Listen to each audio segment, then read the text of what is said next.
कालू बेटा, थोड़ी देर मेरे पास बैठ जाओ।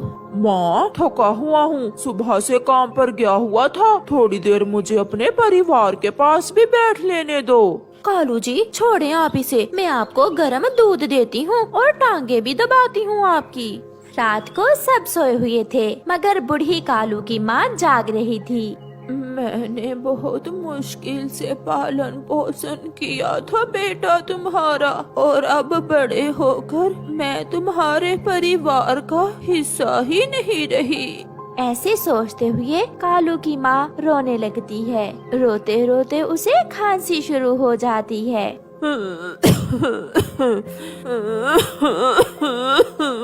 कालू, मेरा नहीं तो अपने बेटे का ही ख्याल करो, ये बुढ़िया मेरे जग्गू को बीमार कर देगी।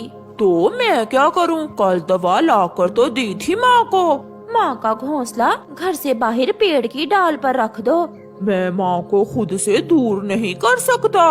दूर करने का कौन कहता है? पेड़ की डाल घर के पास ही तो है, थोड़ी देर बाद आप बाहर जाकर माँ को देख लिया करना। मगर बाहर ठंड है। हमारे पूर्वज ऐसे पेड़ की डालों पर घोंसले बनाकर ही तो रहा करते थे। फिर कालू अपनी माँ के पास जाता है। मेरा बेटा, मेरा कालू बेटा, ऐसे थोड़ी देर के लिए मेरे पास बैठ जाया करो। ऐसा करने से मेरे दिल को सुकून मिल जाता है बेटा। माँ, मेरा और गौरी का नहीं तो मेरे बेटे जग्गू का ख्याल करो। बेटा, अब मैंने क्या किया है? माँ, आपकी खांसी की वजह से जग्गू बीमार हो जाएगा। अगर मैं आपका घोंसला घर से बाहर पेड़ की डाल पर रख दूं तो? बाहर तो बहुत ठंड है बेटा। माँ, मैं चादर ला दूंगा आपको। कोई और बात किए बिना कालू कौवा अपनी माँ का घोंसला उठाकर घर के बाहर ले जाता है और घर के पास ही एक डाल पर घोंसला रख देता है। बेटा, मुझे चादर जरूर दे जाना, मुझे बहुत ठंड लग रही है। मैं अभी आया। कालू घर चला जाता है। वो मेरी पुरानी चादर कहाँ है? वो चादर, वो तो मैंने अपनी माँ को दे दी थी, वो तो बेकार थी। ठीक है। फिर कालू सो जाता है और उसकी माँ सारी रात ठंड में मरती रहती है। सुबह हो जाती है। दादो आप यहाँ? आपको तो रात में बहुत ठंड लगी होगी। कालू भी घर से निकलता है और चुपके से अपनी माँ से नजरें चुराता हुआ काम पर चला जाता है। जग्गू बेटा, आप यहाँ से जाएं, बहू ने देख लिया तो तूफान खड़ा कर देगी। जग्गू तुम फिर इस बुढ़िया के पास बैठे हो? चलो मेरे साथ चलो। फिर गौरी जग्गू को नदी पर ले जाती है। अच्छे से हाथ तो धो लो और मुंह में भी पानी डालो, ये कीटाणु ऐसे ही फैलते हैं। मम्मा, वो दादो है मेरी। दादो क्या होती है? आपकी माँ अभी जिंदा है।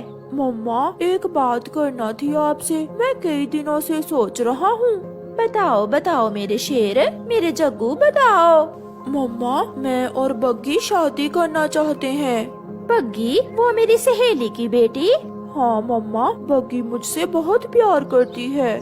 फिर तो बहुत खुशी की बात है। मेरा और मेरी सहेली का और भी गहरा संबंध बन जाएगा। मैं आज ही अपनी सहेली से जाकर तुम्हारी शादी की बात करती हूँ। कोई जरूरत नहीं है मम्मा, बग्गी की माँ से बात हो गई है मेरी, हम कल ही शादी कर रहे हैं। बेटा, इतनी जल्दी? मुझे तो बताया ही नहीं किसी ने। बता तो दिया है माँ। फिर जग्गू बग्गी कव्वी के घर जाता है। आपने माँ से बात कर ली है ना? हाँ, मैंने माँ से बात भी कर ली है और माँ को बता भी दिया है कि कल हम शादी कर रहे हैं। फिर वहाँ बग्गी की माँ आ जाती है। जग्गू, मेरे शहजादे, कुछ खाया पिया भी है तुमने?